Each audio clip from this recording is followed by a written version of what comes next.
என்ன ஆகுது அப்படின்னா, ஒவ்வொரு விஷயத்திலுமே கேள்வி கேட்டுக்கிட்டே இருப்பாங்க. இது ஏன்? இது எப்படி? அது அப்படி? ஸோ ஒண்ணா அப்போ தன்னைத்தானே குழப்பத்தில் ஏற்படுத்திக்குவாங்களே தவிர, எந்த விதமான பாபாவுடைய காரியத்திலும் கொஞ்சம் கூட ஒத்துழைப்பு கொடுக்க மாட்டாங்க. இது ஏன் பண்ணணும்? இதை நான் தான் பண்ணணுமா? அப்படியே அப்படியே இதுமாரி அப்போ ஒன்றுத்துலையும் குழப்பம். அப்போ எது எடுத்தாலும் எதிர்ப்பு தெரிவிக்கிற மாதிரி ஆகிடுமே தவிர, ஒத்துழைப்புன்றது அவங்கக்கிட்ட இருக்கவே இருக்காது. எல்லாத்துலேயும் குறை கண்டுபிடிக்கிறது. அப்படி ஆகிடுவாங்க. இதுக்கு பேர் தான் 10 தலை கொடுக்குற சக்தி. ஒரு விஷயத்துக்கு 10 தலை கொடுக்குற அந்த சக்தி தலைகீழான சக்தி. ஆனால் உண்மையிலே 10 கைகள் தேவிகளுக்கு கொடுத்தது என்ன அர்த்தம்னா, சகயோகி கொடுக்குறவங்க. ஆனால் இந்த மாதிரி 10 தலை கொடுக்குற சக்தி உடையவங்க எப்பவுமே சகயோகியாக ஆகவே மாட்டாங்க.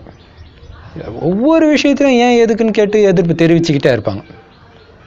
அப்போ பாபா சொல்கிறாரு, இப்போ நீங்கள் பிராமணனாக ஆகி இப்படி பண்ணாலும் நீங்கள் ராவணன் சம்பிரதாயத்தை சார்ந்தவங்க தான். ஏன்னா ராவணன் தான் எதிர்ப்பு தெரிவிக்கிற சமஸ்காரம். அப்போ நீங்கள் பிராமணராகியும் அசுர சக்தியின் பிரபாவம் தானே இருக்குது. ராவணனுடைய வசமாக தான் ஆகிடுறீங்க. ஆனால் சக்தி ஸ்வரூபமானவர் எந்த மாதிரி கடினமான சூழ்நிலையும் வரட்டும், தடையும் வரட்டும், தன்னை எந்த அளவுக்கு ஒரு கீழான சேவை செய்ய சொல்லட்டும், மனதார சகயோகியாக தான் இருப்பாங்க. ஏன் எதுக்குன்னே கேட்காம, இது பாபாவுடைய சேவை, எங்கேருந்து செஞ்சா என்ன அப்படின்னு செஞ்சுட்டு இருப்பாங்க. அந்த சகயோகத்தின் அடையாளம் தான் கைகள், புஜங்கள். அதனால தான் நீங்களும் என்ன பண்ணீங்க, கூட்டமாக இருந்து சேவை செய்யும்போது ஆளுக்கு ஒரு விரலை கொடுங்கன்றீங்க. அப்படின்னா என்ன அர்த்தம்? ஒத்துழைக்கும் சக்திக்கு நம்ம பிரம்மகுமாரி சென்டரில் கொடுத்துருக்கிற படமே என்னது, ஒரு விரல், ஆளுக்கு ஒரு விரலை கொடுத்து மலையே தூக்குற மாதிரி இல்லையா? பாபாவும் சொல்லுவார், கோவர்தன மலையை தூக்குறதுக்கு. கோவர்தன மலையே தூக்கிட முடியும் ஒரு விரல். அந்த மாதிரி. அப்போ அதுக்கு என்ன அர்த்தம்? சகயோகம் கொடுங்க. ஒரு விரல் உங்களால் முடிந்த ஒன்று. இப்போ விரலும் கையில் தானே இருக்குது. அதனால தான் கையை சகயோகத்தின் அடையாளமாக காட்டியிருக்கிறாங்க.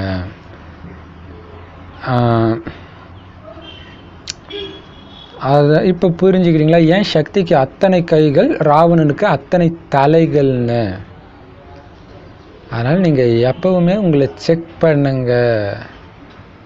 சக்தியின் புஜங்களாக இருக்கிறானா, ராவணனுடைய தலையாக இருக்கிறானா? அதாவது பல கேள்விகள் கேட்டு குழப்பிக்கிட்டு எந்த சேவையும் செய்யாமல் எல்லாத்தையும் எதிர்த்துக்கிட்டு இருக்கிறனா, அல்லது சகயோகம் பண்ணிட்டு இருக்கிறனா சக்தியாக? அதனால் தியாகம் நிறைஞ்சவர் ஆகிறதுக்கு முன்னாடி ஒரு கேள்வி கேளுங்க. நான் பிரம்ம பாபாவை ஃபாலோ பண்ணிட்டு இருக்கிறேன்னா என்ன? பிரம்ம பாபா ஃபாலோ பண்ணுறது? பிரம்ம பாபாவை நேரடியாக பார்த்தவங்களும் பார்க்க முடியாதவங்க கேட்டவங்களும் என்ன கேள்விப்பட்டாங்களாம்? பிரம்ம பாபாவுடைய ஒவ்வொரு எண்ணத்திலும், வாயிலிருந்து வர்ற ஒவ்வொரு வார்த்தையிலும் நான் தந்தையின் ரதம்ன்றது தான் இருந்துச்சு இல்லையா? தந்தையின் ரதம் அப்படின்னா என்ன? இது தந்தையோட இது. அப்போ அவருடைய உடல் மட்டும்தான் தந்தையுடைய ரதமா? உங்கள் உடம்பு யாரோடது? நீங்களும் தானே சொல்கிறீங்க பாபா இந்த உடல் உன்னுடையதுன்ட்டு. பிரம்ம பாபா உடலில் பிரவேசம் செய்கிறது முரளி சொல்கிறதுக்காக. ஆக்சுவலாக பாபா யார் உடலை வேணாலும் பிரவேசம் செய்வேன்னு தான் சொல்லியிருக்கிறார். முரளி நீங்கள் கோர்ஸ் கொடுக்கும்போது உங்களால் புரிய வைக்க முடியலன்னா பாபா பூர்வ மத்தியில் அமர்ந்த புரிய வைக்கிறேன், திருஷ்டி கொடுக்குறேன்னு சொல்கிறார். அப்போ எல்லாருடைய ரதமுமே பாபாவுடையது தான். முரளி வாசிக்கிறதுக்கு தான் பிரம்ம பாபா உடல் எடுத்திருக்கிறாரு. மற்றபடி எல்லா பாபா குழந்தைங்களுடைய உடலுமே சிவபாபாவுடையது தானே. அதனால தானே உடல் உன்னுடையதுன்னு தானே சொன்னீங்க, உடல் என்னுடையதுன்னா சொன்னீங்க. நீங்கள் எப்படி நடத்தணும்னு நினைக்கிறீங்களோ அப்படி இந்த உடம்பை நடத்திக்கோங்கன்னு தான் சொல்கிறீங்க. எங்கே உட்கார வைக்கணும் அந்த இந்த உடம்பை உட்கார வைங்கன்னு தான் உறுதிமொழி கொடுக்குறீங்க. இந்த உடம்பு ஃபுல்லாக நீ எப்படி வேணாலும் நடத்திக்க பாபா, கண்ணு மட்டும் நான் நடத்திக்கிறேன்னா சொன்னீங்க. அப்போ கண்ணு நான் சொல்கிற மாதிரி தானே பார்க்கணும். ஆத்மாவாக பாருங்க, தூய்மையாக பாருங்க, விகார எண்ணமே வரக்கூடாதுன்னு சொல்லியிருக்கிறேன்ல. அல்லது மனம் சொல்லும் வழிபடியும் ஸ்ரீமத் சொல்லும் வழிபடியும் கலந்து நடந்துக்குவேன்னு உறுதிமொழி சொல்லியிருக்கிறீங்களா? அப்படி கிடையாது தானே. முழுக்க முழுக்க இறைவனுடைய வழி. இல்லையா? சிவனுடைய வழி. சிவன் சொத்து அசுர குல நாசம். அசுர குணமே இருக்கக்கூடாது, அந்த அளவுக்கு முழுக்க. இப்போ மனம் வழினா அது என்னது? அசுர குணம். இப்போ பாபா சொல்றாரு, கர்மேந்திரியங்களின் வசமாகிறதுக்கு பேர் ஸ்ரீமத்தா அல்லது மனசொல்ல வழியாது? மனசு தான் சொல்லுது, இந்த கர்மேந்திரங்கள் கண்ணுக்கு இது பார்க்கணும்னு தோணுது, வாய்க்கு இதை சாப்பிடணும் அல்லது பேசணும்னு தோணுது, இது உங்கள் மனசு சொல்லுது, பாபா சொல்லலை. பாபா சொல்கிறார், பிராமணன் ஆகிறது சாதாரண விஷயம் கிடையாது, சித்தி வீட்டுக்கு போகிற மாதிரி கிடையாதுன்றார் பிராமண வாழ்க்கை. இப்போ பிராமண வாழ்க்கைனாலே தியாக வாழ்க்கை இல்லையா? தியாகிகள் தினம்னு நமக்கு தான் கொண்டாடணும். நமக்கு சங்கமயுகம் ஃபுல்லாகவே தியாகிகள் தினம் தான், உயிரோட்டமாகவே. அப்போ பாபா சொல்கிறாரு, ஆனால் தியாகத்துடைய விதி எவ்வளோ நுட்பமானது புரிஞ்சுக்கிட்டீங்களா? சம்பூர்ண தியாகம் இருக்கணும், கொஞ்சம் கூட என்னதுன்ற உணர்வே இருக்கக்கூடாது. பாபான்னு நடத்துகிறார் ட்ராமா, அதுபடி நடக்கட்டும், எதையுமே எதிர்க்கக்கூடாது. உங்களுக்கு நன்மையில் தான் முடியும். ஃபஸ்ட்டு அது ஒரு மாதிரி தான் இருக்கும், ஆனால் கரெக்டாக உங்களுக்கு நன்மையில் முடியும், பொறுத்துக்குங்க, முடியும். இப்போ பாபா சொல்கிறாரு, அப்போ வரிசை எண் உருவாயிடுச்சு இல்லையா? இதனால தான் வரிசை எண் உருவாயிடுச்சு. பாபா இப்போ தியாக தீபங்களை தான் பார்த்துன்னு இருக்கிறாரு, எந்த அளவுக்கு தியாக ஸ்வரூபம்னு. ஸோ அதில் எப்படி வரிசை எண் உருவாகுது? கண்ணு காது மூக்கு எல்லாமே பாபா சொல்கிற மாதிரி அப்படியே குதிரைக்கு கடிவாளம் போட்ட மாதிரி போயிட்டே இருந்தீங்கன்னா அது சம்பூர்ண தியாகம். கடிவாளத்தை கட்டிட்டு இப்படி பார்க்குறது அப்படி பார்க்குறது, இதை நினைக்கிறது அதை சாப்பிட்றது, இப்படிலாம் இருந்தால் பின்னாடி போயிடுறீங்க. இப்போ உடலுடைய தியாகத்தின் விஷயத்தை மட்டும்தான் சொன்னோம். இன்னும் வர நாட்களில் இன்னும் நிறையா இருக்குது பாபா சொல்கிறதுக்கு. தியாகத்தின் படிகளும் நிறைய இருக்குது. முதல் படியின் விஷயத்தை மட்டும்தான் இப்போ சொல்லியிருக்கிறோம். முதன்மையான தியாகம் தான் தேக உணர்வு. இன்னும் நிறையா இருக்குது. ஃபஸ்ட்டு எடுத்து வைக்க வேண்டிய படியை மட்டும்தான் சொல்லியிருக்கிறோம். இப்போ பாபா சொல்கிறாரு, தியாகம் கஷ்டமானதா இல்லைதானே? இல்லை, கஷ்டமாக இருக்குதா தியாகம் பண்ணுறது? அனைத்தையும் விட வேண்டியதாக இருக்கும். மம்மா என்ன சொல்லுவாங்க, ஒருத்தங்க சரண்டர் சிஸ்டராக சரண்டர் பிரதராக ஆகிறதுக்கு நான் வரேன் மம்மா அப்படின்னு சொன்னாங்கன்னா மம்மா சொல்லுவாங்க, குடமாக தண்ணி குடிக்கணும், குடிப்பியா? கூட மிளகா சாப்பிடணும், சாப்பிடுவியா? இல்லையா? பிராமண சரண்டர் பிரதர் சிஸ்டர்ஸ்க்கு மட்டும் இல்லை, பிராமண வாழ்க்கை அப்படி தான், எல்லாத்தையும் விட வேண்டியதாக இருக்கும். ஒருவேளை பழையதுக்கு பதிலாக புதுசு கிடைச்சிடுச்சுன்னா கஷ்டமா என்ன? நீங்கள் பழைய உடலை விட்டுட்டு உங்களுக்கு புது உடல் கிடைக்க போகுது, அதுக்கு என்ன கஷ்டம்? பழைய கார் ஓட்டாண்டி காரை கொடுத்துட்டிங்கன்னா புது காரே கிடைக்குதுன்னா, எக்ஸ்ட்ராவாக நீங்கள் ஒரு பைசா செலவு பண்ணலன்னா அந்த பழைய காரை கொடுக்குறதுக்கு நீங்கள் அழுவா செய்வீங்க. அந்த மாதிரி தான் இது. அப்புறம் என்ன இதில் உங்களுக்கு கஷ்டமாக இருக்குது? ஏன்னா உங்களுக்கு பிடுங்கிட்டு சும்மா வெறுங்கையோட விட்டுல புத்தம்புது உலகமே கொடுக்குறார். இந்த நேரம் கிடைக்குது, எதிர்காலத்து அதுவும் பாபா இங்கே சொல்கிறது புதுசாக கிடைக்கிறதுனா சத்தியுகத்தில் கிடைக்கிற உடல் வாழ்க்கையை கூட சொல்லலை, இப்போவே உங்களுக்கு கிடைக்குது. ஏன்னா எதிர்காலத்தில் கிடைக்கிறது ஒன்றும் பெரிய விஷயமே கிடையாது. ஆனால் இப்போவே நீங்கள் பழைய உணர்வை விட்டுட்டு, பழைய உடல் உணர்வை விட்டுட்டு ஃபரிஷ்தா ஸ்வரூபத்தை எடுத்துக்கோங்க. புது உடல், புது உணர்வு, ஒளி உடல் உணர்வு, அதை எடுத்துக்கோங்க இல்லையா? அது இப்போவே கிடைக்குது அந்த உடல். எப்போ பழைய உலகத்தின் உடல் உணர்வை விட்டுடுறீங்கன்னா என்ன ஆகிடுறீங்க? Double light ஆகிடுறீங்க. அதுவும் இப்போவே ஆகுறீங்க. ஆனால் ஒருவேளை இங்கேயும் இல்லாமல் அங்கேயும் இல்லாமல் இருக்கிறீங்கன்னா கஷ்டமாக அனுபவமாகுது.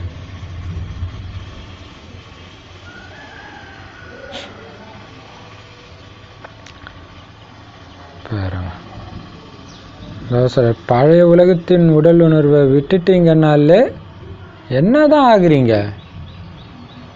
லேசாயிடுறீங்க, பறந்துக்கிட்டே இருக்கிறீங்க இல்லையா? தேவதைகள் கால் மண்ணில் படாதுன்றாங்கல்ல, அது சூக்ஷ்ம தேவதை ஃபரிஸ்தாவை குறிப்பிடுறது. உடனே லேசாயிருங்க. நடப்பவை அனைத்தும் நன்மைக்கு, அனைத்தும் உன்னுடையது பாபா. 2 லைன் ஞாபகம் இருந்துச்சுன்னா எப்படிப்பட்ட டெஸ்ட் பேப்பர்லாம் வந்துடும், உள்ளபூர்வமாக அனுபவபூர்வமாக அது வரணும் வார்த்தை சதா மைண்டில். அப்போ என்ன ஆயிடுது, அனைத்தும் உன்னுடையது பாபா அப்படின்னா உடலை ஃபுல்லாக கொடுத்துட்டீங்க, உடலின் உணர்வையும் கொடுத்துட்றீங்கன்னா டபுள் லைட்டாக இப்போவே ஆகுறீங்க. சொர்க்கத்தில்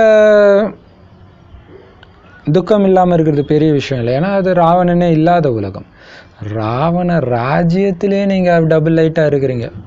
எப்படி, உடல் உணர்வை மட்டும் விட்டுட்டீங்கன்னா எவ்வளோ பெரிய விஷயம்.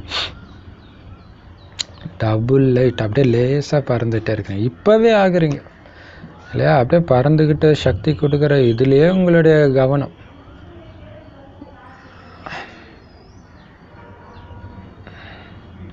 ஒருவேளை பிராமண வாழ்க்கையும் உருப்படியாக வாழாமல் அங்கே உலகியல் வாழ்க்கையும் இல்லாமல் புத்தி அங்கிட்டும் இங்கிட்டும் அலைஞ்சிட்டு இருந்துச்சுன்னா தான் உங்களுக்கு இந்த வாழ்க்கை கஷ்டமாக அனுபவமாகும். ஏன்னா முழுமையாக நீங்கள் விட மாட்டீங்க, உடல் உணர்வை முழுசாக விடவும் மாட்டீங்க, முழுசாக பாபா கொடுக்கறத எடுத்துக்கவும் மாட்டீங்க. அப்போ என்ன ஆகிடுறீங்க, பாதி இறந்தவர் ஆகிடுறீங்க, பாதி செத்துட்டீங்க. அதனால தான் அடிக்கடி பெருமூச்சு விடுறீங்க, இழுத்துட்டு கிடக்குதுன்னுவாங்களே சாவறதுக்கு முன்னாடி, அந்த ஸ்டேஜில் இருக்கிறீங்க. ஏதாவது ஒரு விஷயம் கஷ்டமாக இருக்குதுன்னா பெருமூச்சு விடுவாங்க. ஒரு வெயிட்டு தூக்கிட்டு நடக்கிறாங்க, அல்லது மாடி படிக்கட்டு ஏறுறாங்க, மலை மேலே ஏறுறாங்கன்னா கஷ்டமாக இருக்கிறதுனால பெருமூச்சு விடுறாங்க. இறக்குறதுல மகிழ்ச்சி இருக்குது, இழுத்துட்டு இருக்கிறதுனால தான் பெருமூச்சு வருது, பாதி தான் செத்து இருக்கிறீங்க. முழுசா சாகணும், அதில் தான் மகிழ்ச்சி இருக்குது, பாதி சாவறதுல மகிழ்ச்சி கிடையாது. முழுசாக செத்துட்டேன், வெறும் ஆத்மா. இப்போ வெறும் ஆத்மாவாகவே இந்த பூமியில் நான் வலம் வரேன், அப்படி இருக்கணும். பெறுவதில் மட்டும் நான் முழுமையாக அந்த ஸ்ரீ லக்ஷ்மி நாராயணன் பதவியை அடைவேன் அப்படின்னு சொல்கிறீங்க.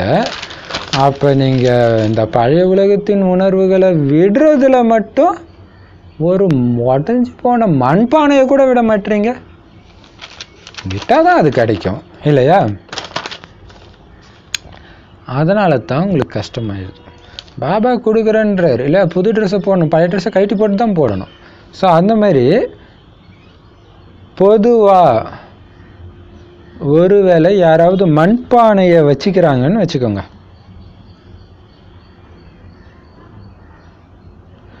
பாப்தாதா வைத்துக்கொள்னு தான் சொல்லுவாங்க. பாப்தாதாவுக்கு என்ன கவலை இருக்குது, ஆனால் நீங்கள் தான் தொந்தரவுக்கு உள்ளாகுறீங்க. அதனால தான் பாபா சொல்றாரு விட்டுடுங்க. ஒருவேளை ஏதாவது ஒரு பழைய பொருளை வைக்கிறீங்கன்னா ரிசல்ட் என்னவா இருக்கும்? பழைய பொருளை வச்சிருக்கிறீங்கன்னா அடிக்கடி புத்தி கூட அதன் மேலே தான் அலைஞ்சிட்டு இருக்கும். ஃபரிஸ்தாவா ஆக முடியறது கிடையாது. அதனால தான் பாப்தாதா இன்னும் 1000 மண்பானைகள் கொடுக்க முடியும். எவ்வளவு ஒன்றாக சேர்க்க முடியுமோ சேர்த்துக்கொள்ளுங்கள். ஆனால் எங்கே குப்பை இருக்குமோ அங்கே என்ன உருவாகும்? கொசு உருவாகும். கொசு யாரை கடிக்கும்? அதனால தான் பாப்தாதா குழந்தைங்களுடைய நன்மைக்காகத்தான் சொல்கிறாரு, பழசை விட்டுடுங்க, அரைகுறையாக இறக்குறவராக ஆகாதீங்க. இறக்குறதுனா முழுசாக இறக்கணும், இல்லைன்னா நல்லா உயிரோடு இருங்க, கஷ்டம் எதுவுமே கிடையாது. ஆனால் நீங்கள் தான் கடினமாக்கிடுறீங்க. சில நேரம் கடினமாகிடுது. எப்போ ராவணனுடைய தலை முளைச்சிடுதோ அப்போ தான் கடினமாகுது. எப்போ புஜங்கள் உள்ள சக்தி ஆகிடுறீங்க அப்படின்னா சுலபமாகிடுது.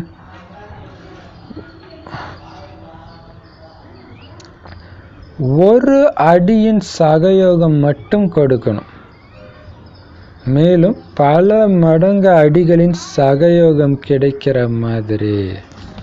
ஆனால் முதல்ல ஒரு அடி என்ன எடுத்து வைக்க வேண்டியது இருக்குதோ அதில் நீங்கள் பயந்துடுறீங்க.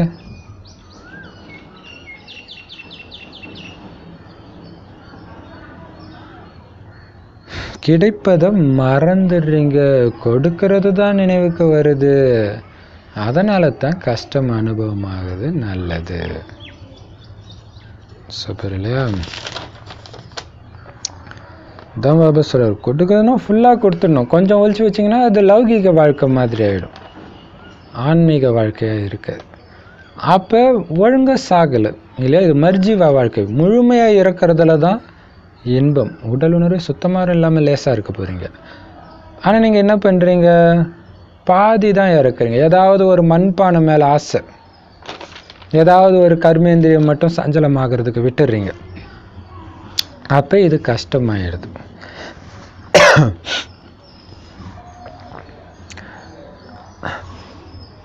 இப்போ பாபா சொல்றாரு,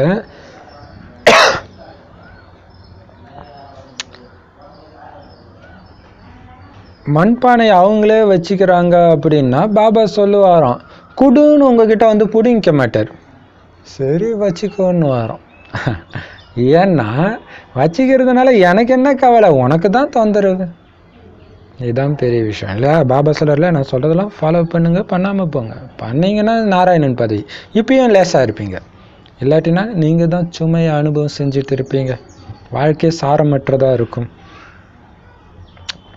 அதனால் பாபா சொல்கிறாரு, விட்டுடுங்க, லேசாகிடுங்க, எதுலேயும் போய் சிக்கிக்காதீங்க. கர்மேந்திரியங்கள் முழு கட்டுப்பாட்டில் இருக்கட்டும்.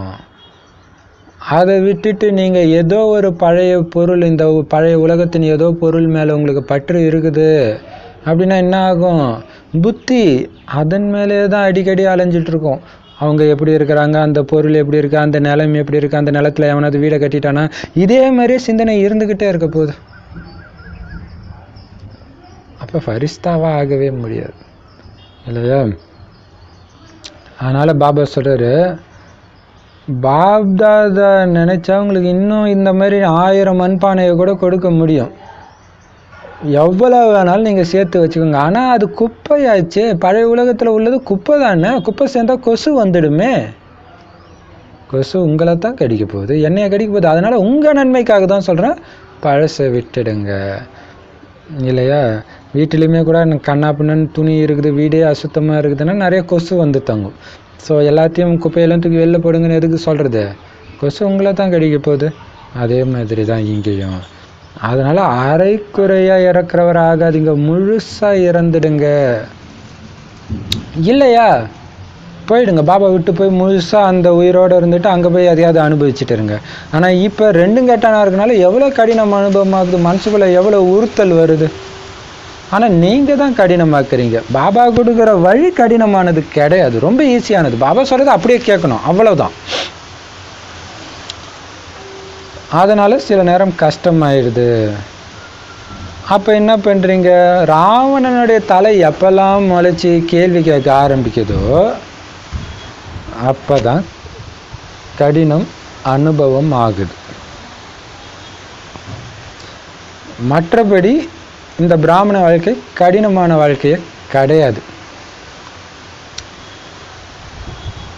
ஸோ புஜங்கள் கொண்ட சக்திகளாகுங்க, இது சுலபமாயிடும். தலைகள் கொண்ட ராவணன் ஆகிட்டா இது கஷ்டமாயிடும். நீங்கள் ஒரு அடியின் சகயோகம் மட்டும் அப்பாவுக்கு கொடுங்க, பல கோடி மடங்கு அடிகளின் சகயோகம் தானாகவே உங்களுக்கு கிடைச்சிட்டே இருக்கும். ஆனால் முதல் அடி நீங்கள் தான் எடுத்து வைக்கணும். ஆனால் அதில் பயந்துடுறீங்க நீங்கள். அந்த முதல் அடி என்னது? திடமான எண்ணம் இல்லையா? இந்த திடமான எண்ணம் எது உங்கள், அதாவது பாபா வந்து ஒரு 2 வருஷத்துக்கு முன்னாடி நியூ இயர் பாப்தாதா மீட்டில் சொன்னார், உங்களுக்குள்ள விகாரத்தை விட்டுடுவேன், ஏதோ ஒரு விகாரத்தை விட்டுடுவேன் அப்படின்னு கையை தூக்குங்க, திடமான சங்கல்பம் வைங்கன்றார். அப்போ நமக்கு இருக்கிற வீக்னஸ் எல்லாம் பார்க்குறோம். ஆனால் ஒரு சில வீக்னஸ் விடவே முடியாதோன்னு பயந்துட்டு அதை மனசில் நினைக்கிறதே கிடையாது, மற்றது எதையாவது நினச்சிட்டு கையை தூக்கிடும் இல்லையா? அப்போ எல்லாத்தையும் விடுவேன்றதுக்கு அந்த தைரியம் நீங்கள் தானே வைக்கணும், அதில் பயந்துடுறீங்க. அப்போ பாபா சொல்கிறாரு, அப்போ நீங்கள் பாபா கிட்ட எதை கொடுக்கணும் தியாகம் பண்ணணுன்றத ஞாபகம் வச்சுக்கிறீங்க, ஆனால் அதன் மூலமாக பாபா உங்களுக்கு என்ன கொடுக்க போகிறாருன்றத மறந்துடுறீங்க. அதனால தான் உங்களுக்கு கஷ்டமாகுது இல்லையா? கவர்மெண்ட் குடிசை வீட்டை எடுத்துகிட்டு பெருசாக வீடு கட்டுது. இப்போ இத்தனை வருஷம் இருந்தால் அந்த வீட்டை இடிக்கணுமான்ற கவலை இருக்காது, ஏன்னா வரப்போகிறது மெத்த வீடு. அந்த மாதிரி பாபா கொடுக்கறது சுகம் நிறைந்த லேசான ஃபரிஸ்தா வாழ்க்கை, ஆனால் அதை மறந்துடுறீங்க. அதனால் இதை கொடுக்கறதுக்கு கஷ்டமாக இருக்குது. நல்லது, அதனால் தேக உணர்வை விட்டுடுங்க, சம்பூர்ண பலி ஆகிடுங்க. ஏன் எதுக்குன்னு கேட்குறதெல்லாம் விட்டுடுங்க அப்படின்றதான் இன்றைக்கி வாணி ஃபுல்லாக. அந்த மாதிரி எப்போவுமே சகயோகியாக இருக்கிற குழந்தை, ஏன் எதுக்குலாம் கேட்காம பாபாவுக்கு சகயோகமாக டக்குன்ட்டு உதவி செய்கிற குழந்தைக்கு எப்போவுமே தியாகம் மூலமாக உயர்ந்த பாக்கியத்தை அனுபவம் செய்கிற குழந்தைக்கு, ஒவ்வொரு அடியிலும் அப்பாவை ஃபாலோ பண்ணுற குழந்தைக்கு, எப்பவுமே தன்னை இந்த பழைய உடம்புன்ற வீட்டில் இருக்கிற விருந்தினர்னு புரிஞ்சிக்கிற மகான் ஆத்மா குழந்தைக்கு, அந்த மாதிரி அப்போ விருந்தினர்னு புரிஞ்சிக்கிற குழந்தை தான் மகான் ஆத்மான்னு சொல்கிறார். அந்த மாதிரி புரிஞ்சிக்கிற, அந்த மாதிரி எல்லைக்கு அப்பாற்பட்ட சந்நியாசம் செய்கிற உயர்ந்த ஆத்மாக்களுக்கு பாப்தாதாவுடைய அன்பு நினைவுகள் மற்றும் நமஸ்காரம். நம்மளும் பாப்தாதாவுக்கு அன்பு நினைவுகள் மற்றும் நமஸ்தே. வரதானம், தந்தையின் நெருக்கத்தின் அனுபவம் மூலமாக கனவுல கூட வெற்றி அடைவராக ஆகிற பாபாவுக்கு சமமான துணைவன் ஆகுங்கள். அதுக்கு விளக்கம், பக்தி மார்க்கத்தில் நெருக்கத்தில்